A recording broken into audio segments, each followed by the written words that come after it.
Weekly forecast की बात करें तो सबसे पहले हम फंडामेंटल को देख लेते हैं। फंडामेंटल के तौर के ऊपर हमारे पास मंडे वाले दिन, ट्यूसडे वाले दिन कोई न्यूज़ नहीं है। वेडनेसडे वाले दिन हमारे पास जो है वो फेड चेयरमैन की स्पीच है, हम इसको जो है वो लाइव देखेंगे। इसके अंदर क्या क्या बातें होती हैं, क्या डॉलर के स्ट्रॉन्ग होने के चांस ज़्यादा है या नहीं है, ये इसका डाटा जो है वो फॉरेक्स फैक्ट्री के ऊपर जो है वो शेयर नहीं होता। तो इसी वजह से करके उसके बाद 7 बजे हमारे पास जो है ISM मैन्युफैक्चरिंग PMI का डाटा है, और थर्सडे वाले दिन हमारे पास रेड न्यूज़ का एक फोल्डर है। इसके बाद अगर हम गोल्ड के चार्ट को देखें तो सबसे पहले ये पिछले वीक की मेरी मार्किंग है, उसके ऊपर जो है वो आप देख सकते हैं कि गोल्ड कैसे जो है वो अपने हर एक डॉलर कैसे जो है वो अपने हर एक लेवल को रिस्पेक्ट देता हुआ जा रहा है। अब मेरे पास जो है वो कुछ चीज़ें आ रही हैं कि जिसके ऊपर जो है वो आप थोड़ा सा अगर गौर करें तो आप भी इन चीज़ों को देख सकते हैं, सीख सकते हैं। ये कोई इतनी ज़्यादा जो है वो मुश्किल बातें नहीं है। हमारे पास पहले जो भी लो लगा हुआ था उसको मार्केट ने एक स्ट्रॉन्ग किस्म का जो है वो ब्रेक किया, यानी कि उसके ऊपर कैंडल की बॉडी क्लोज की। अब वीकली टाइम फ्रेम के ऊपर अगर हम फिर जाएं तो वीकली टाइम फ्रेम के ऊपर अगेन जो है वो कैंडल ने यहाँ के ऊपर अपनी बॉडी स्वीप किया है। हमारी जो है वो नेक्स्ट टारगेट हमारा ये वाला स्विंग पॉइंट था कि गोल्ड अगर डॉलर जो है वो इस स्विंग पॉइंट को स्वीप करता है तो फिर हम जो है वो अपने आप को चांस कर सकते हैं कि मार्केट के अंदर अभी गोल्ड जो है वो बुलिश मोमेंटम के ऊपर आ गया है। अब हम गोल्ड के चार्ट के ऊपर जाते हैं तो सबसे पहले हम मंथली टाइम फ्रेम को देखते हैं। मंथली टाइम फ्रेम के अंदर अगर हम जाते हैं तो हमारे पास सबसे बड़ा जो है वो लेवल एक पड़ा हुआ है, वो मंथली टाइम फ्रेम का फेयर वैल्यू गैप है, ये वाला। और उसके बाद ये वाला एक मंथली टाइम फ्रेम का एक बहुत बड़ा फेयर वैल्यू गैप है। बहरहाल हम नीचे वाले को तो नहीं देख सकते, लेकिन ये हमारे पास इस वक्त एक बिल्कुल नज़दीक जो है वो फेयर वैल्यू गैप है। हम इसको जो है वो मार्क करके रख लेते हैं।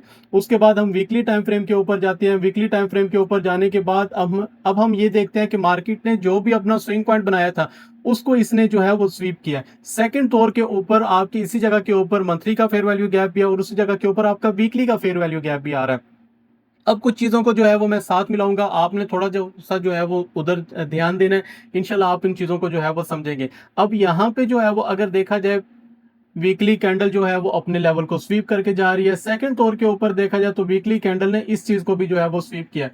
लेकिन हम यहाँ पे अपना फिब रिट्रेसमेंट वाला अगर टूल लगाते हैं तो ये मार्केट जो है वो अपने 50% तक रही है, कि अगर 50% से ये अबव जाके क्लोज होती तो हम ये थोड़ा सा सोच सकते थे कि मार्केट अभी जो है वो शॉर्ट टर्म के लिए हमें जो है वो बुलिश मोमेंटम की तरफ दिख सकती है। लेकिन अभी तक ऐसा नहीं है। जैसा कैंडल जैसी मार्केट आपको दिखा रही है आपने सेम टू सेम अपनी ट्रेड को वैसे लेके चलना है। आपने ये नहीं सोचना कि गोल्ड अभी बहुत ज्यादा नीचे आ गया अब मैं इसको बाय करूं, गोल्ड बहुत ज्यादा ऊपर चला गया अब मैं इसको सेल करूं। इन चीजों से निकलें और जिस तरह की मार्केट जो है वो बिहेवियर कर रहा है सेम टू सेम अपने उसी लेवल के ऊपर है।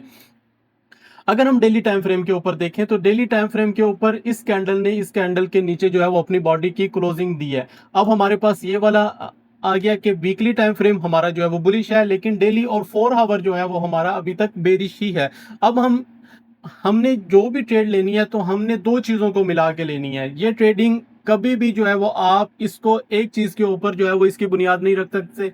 CRT के ऊपर इस वजह से जो है वो लोगों के जो है ज्यादा स्टॉप लॉस लगते हैं, क्योंकि वो एक चीज को देखते हैं। अगर आप उसके साथ कोई और चीज को भी साथ में अलाइन कर लें तो वो आपको बहुत अच्छे रिजल्ट दे सकती है। तो इसी वजह से करके हमारा डेली टाइम फ्रेम बेरिश है। 4 आवर के अंदर मैं आपको लेके जाता हूँ, 4 आवर भी जो है वो आपका टाइम फ्रेम बेरिश है, लेकिन वीकली टाइम फ्रेम आपका बुलिश है। अब इस जगह के ऊपर हम थोड़ा सा कंफ्यूज हो गए हैं, लेकिन हम डॉलर इंडेक्स के चार्ट के ऊपर जाते हैं। डॉलर इंडेक्स के चार्ट को जब देखते हैं तो उसकी अभी तक लिक्विडिटी जो है वो पेंडिंग है। अगर मार्केट उसकी लिक्विडिटी को ले लेती तो तब हम ये थोड़ा सा सोच सकते थे कि मार्केट अभी जो है वो हमें गोल्ड के ऊपर बाइंग मोमेंटम के अंदर जो है वो शिफ्ट होना शुरू हो गई है। सेकंड तौर के ऊपर मैं अक्सर अपनी वीडियो में कहता रहता हूं कि अगर हम ओवरऑल पीछे जो है वो अगर कोई भी रिकॉर्ड हम देखते हैं गोल्ड का, तो जुलाई के अंदर जो है वो इसका डिप लगता है, मार्केट अपना लो लगाती है, फिर उसके बाद अगस्त के अंदर जो है ये अपना ट्रेंड जो है वो कंटिन्यूएशन करती है। अगस्त में एक साइड के ऊपर ये मोमेंटम देना शुरू करती है। अब इस बार ये इस तरह करती है या नहीं करती इसके ऊपर जो है वो मैं कुछ नहीं कह सकता।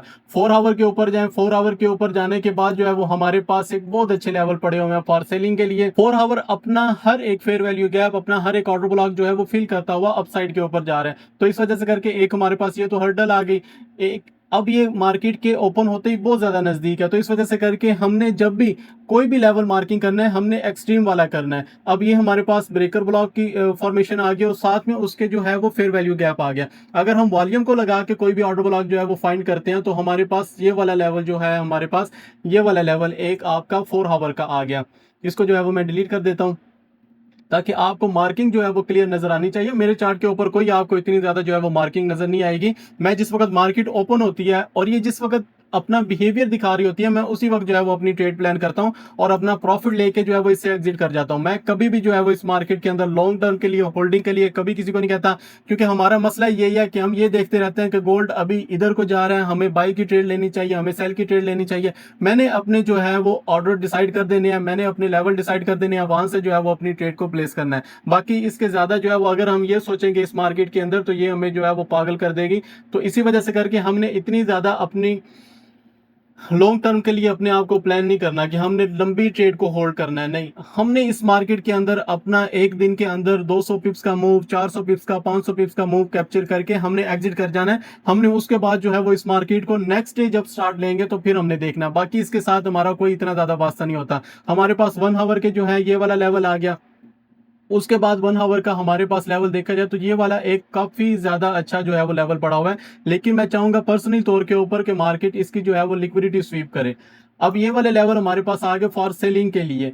और बाई के लेवल अगर हम देखें तो बाई के लेवल गोल्ड अपने मोमेंटम के अंदर फिल करता हुआ जा रहा है। तो इसी वजह से करके अगर हम छोटे टाइम फ्रेम के ऊपर जाते हैं तो छोटे टाइम फ्रेम के ऊपर हमारे पास ये वाला एक बड़ा अच्छा जो है वो लिक्विडिटी पॉइंट बन गया। मार्केट अगर इसकी लिक्विडिटी स्वीप करती है तो इसके ऊपर आपने जो है वो अपने लेवल फाइंड करने हैं, ताकि आपको कोई अच्छी ट्रेड, ऐसी ट्रेड मिले जो आपको एक लॉन्ग टर्म के लिए, होल्डिंग के लिए आपको प्रॉफिट दे सके। दरअसल रीजन यही है, मेरे मुझसे काफी ज्यादा जो है वो दोस्त पूछते हैं कि आप अपने फंडेड अकाउंट कैसे पास करते हो। तो मैं उनको कहता हूं कि यार मैंने जब भी कोई भी ट्रेड लेनी होती है तो मैं अपने एक्सट्रीम लेवल को फाइंड करता हूं। मार्केट जब भी मेरे एक्सट्रीम लेवल से जो है वो निकलती है तो वो मुझे लॉन्ग टर्म के लिए होल्डिंग देती है। तो इसी वजह से करके मैं अपनी 3-4 ट्रेड के अंदर अपना फंडेड अकाउंट पास करता हूं। हमारा सबसे बड़ा मसला ये है कि हम फंडेड अकाउंट के ऊपर छोटी ट्रेड लेते हैं और उससे जो है वो एग्जिट करते रहते हैं। आपको फंडेड अकाउंट पास करने के लिए इतनी ज्यादा ट्रेड की जरूरत नहीं है। आपको कोई भी एक्सट्रीम लेवल आपने अपना फाइंड करना है और उसी से जो है वो अपनी ट्रेड प्लेस करनी है और अपने अकाउंट के ऊपर मुकम्मल तौर के ऊपर होल्डिंग करनी है। कि आप एक बेहतरीन तरीके से एक भी फंडेड अकाउंट पास कर लेते हैं तो आपने अपनी जिंदगी के अंदर जितना भी लॉस किया हुआ है वो आपका रिकवर हो जाएगा। सेकंड तौर के ऊपर मैंने जो है वो ये वाला ब्रेकर ब्लॉक मार्क किया हुआ था, मार्केट ने उसको बहुत अच्छी रिस्पेक्ट दी है। अब थर्ड टाइम फ्रेम के ऊपर अगर हम ये जाते हैं 30 मिनट टाइम फ्रेम के ऊपर, हमारे पास जो भी लेवल है वो हाई टाइम फ्रेम के साथ जो है वो अलाइन हो रहे हैं। तो इसी वजह से करके मार्केट के अंदर आपने अपने आप को उस वक्त लेके चलना है जब ये मार्केट ओपन होती है। ओपन होते साथ ये किस साइड की तरफ मोमेंटम अपना शो करवाती है, ये किस साइड की तरफ अपने आप को लेके जाना चाहती है, हमने उसी साइड की तरफ जो है वो अपनी ट्रेड प्लेस करनी है। हमने उसी साइड की तरफ जो है वो चलते रहना है इसके साथ और अपने प्रॉफिट को मैक्सिमाइज करते रहना है। अगर आपको कोई भी मसला हो रहा है, अगर आपको किसी लेवल के ऊपर कंफ्यूजन हो रही है, आप अपने आप को डबल माइंडेड कर रहे हैं, तो आपने उस लेवल को छोड़ देना है। मेरा सिंपल रूल यही है कि मैं जब भी इस मार्केट के अंदर ट्रेड करता हूं, उस ट्रेड करने के साथ मैं ऑर्डर फ्लो को देखता हूं। ऑर्डर फ्लो को देखने के साथ मार्केट जैसे जैसे उसको रिस्पेक्ट करती हुई जाती है, आपने अपनी ट्रेड को जो है वो होल्ड करना है। अब आपने अपनी ट्रेड को होल्ड करना है और अपने प्रॉफिट को मैक्सिमाइज करना है। अगर मुझे किसी चीज के ऊपर कुछ भी समझ नहीं आ रहा तो मैं क्या करता हूं, मैं उस लेवल को छोड़ देता हूं। तो इसी वजह से करके मुझे जो है वो इस मार्केट के अंदर 4 साल से ज्यादा अरसा हो गया कि मैं जो है वो प्रॉफिट बना रहा हूं। एक तो लोगों की बातों में नहीं आना, दूसरी बात ये मैं आपसे करता हूं कि इस मार्केट को, इस चार्ट को जो है वो आपने टाइम देना है। ये आपसे आपका टाइम मांगेगी और इंशाल्लाह एक वक्त आएगा कि आप जो है वो इस मार्केट के अंदर से एक बेहतरीन प्रॉफिट भी जनरेट करेंगे।